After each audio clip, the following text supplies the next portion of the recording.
दोस्तों आज हम जानने वाले हैं लिपिड मेटाबॉलिज्म के बारे में। लिपिड मेटाबॉलिज्म क्या है?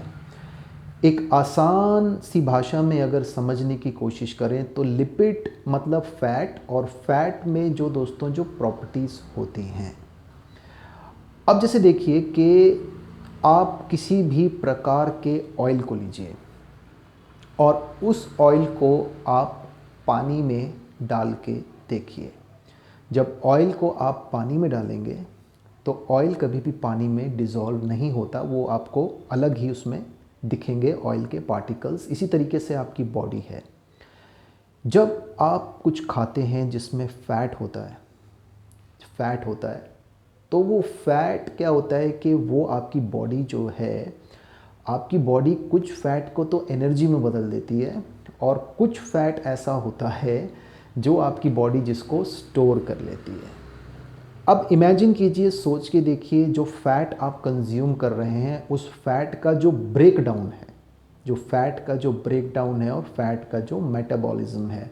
ब्रेकडाउन मीन्स कि जो चीज़ भी आपने खाई, मान लीजिए आपने कुछ खाया जिसमें प्रोटीन था, तो आपकी बॉडी क्या करेगी? आपकी बॉडी जो पहले जो अमीनो एसिड्स कंबाइन होते हैं तो वो प्रोटीन का मॉलिक्यूल बनाते हैं।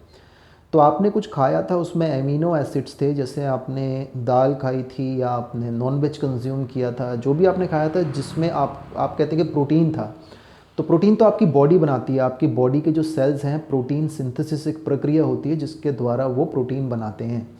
तो आपने मान लेते हैं नॉनवेज खाया या आपने सोयाबीन खाया या आपने दालें खाई, जो भी खाया आपने जिसमें प्रोटीन आपको लगता है कि प्रोटीन होता है, तो वो क्या हुआ कि यहाँ पे वो जो अमीनो एसिड्स थे, तो जब आपके शरीर में ये खाना गया तो आपके शरीर ने उसका ब्रेक डाउन करके उसमें से वो अमीनो एसिड्स निकाल के उससे प्रोटीन बना लिए।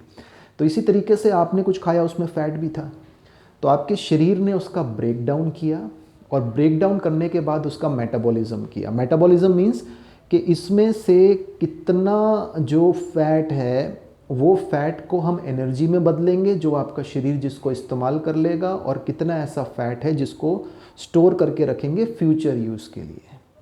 तो अब मान लेते हैं आपका लिपिड मेटाबॉलिज्म डिस्टर्ब हो गया। लिपिड मेटाबॉलिज्म डिस्टर्ब कैसे हो गया कि आप फ़ैट ले रहे हैं, और जब आप फ़ैट ले रहे हैं तो वो फ़ैट इस्तेमाल कम हो रहा है, यूज़ कम हो रहा है, लेकिन स्टोर ज़्यादा हो रहा है।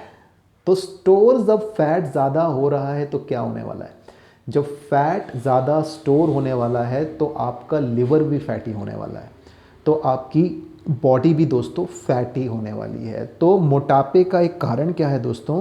कि जो फैट आप कंज्यूम कर रहे हैं उस फैट का जब लिपिड मेटाबॉलिज्म इम्बैलेंस हो जाता है, तो लिपिड मेटाबॉलिज्म इम्बैलेंस होने की वजह से आप मोटे होने लगते हैं, आपका वज़न बढ़ने लगता है, आपका जो फिज़ीक है वो अट्रैक्टिव नहीं दिखता, आपका एब्डोमिनल फैट बढ़ने लगता है, फेस पे जो आपका जो है आप उम्र से ज़्यादा दिखने लग जाते हैं, ये सब कुछ होने लग जाता है। तो अगर आपका लिपिड मेटाबॉलिज्म अगर नॉर्मल है, लिपिड मेटाबॉलिज्म अगर आपका नॉर्मल, इसको अगर आप बैलेंस में ले आएँ तो आप अपने फ़ैट को तो मैनेज करेंगे ही करेंगे। देखिए, फ़ैट डाइट का एक बहुत ही इंपॉर्टेंट पार्ट है, एक मैक्रो न्यूट्रिएंट है ये, तो आपकी डाइट में तो फ़ैट चाहिए, लेकिन किस प्रकार का फ़ैट आपकी डाइट में ज़्यादा होना चाहिए, और उसके साथ में वो फ़ैट का जो मेटाबॉलिज्म है कि आपकी बॉडी में स्टोर्ड फैट भी बैलेंस में रहे, और उसके साथ में जो इंस्टेंट फैट जो है, जो एनर्जी में फ़ैट बदला है, उसे भी आप इस्तेमाल कर पाएँ।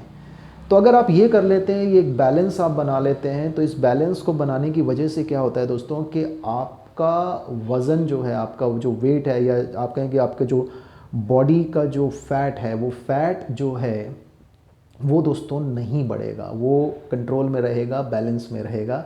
इसके लिए मैंने आपको पहले भी बताया था कि कौन सा सप्लीमेंट आप इस्तेमाल कर सकते हैं, और मतलब कि हेल्दी फैट्स जो हैं, वो हेल्दी फैट्स अगर आपकी डाइट में ज़्यादा होंगे तो that will be more beneficial for you.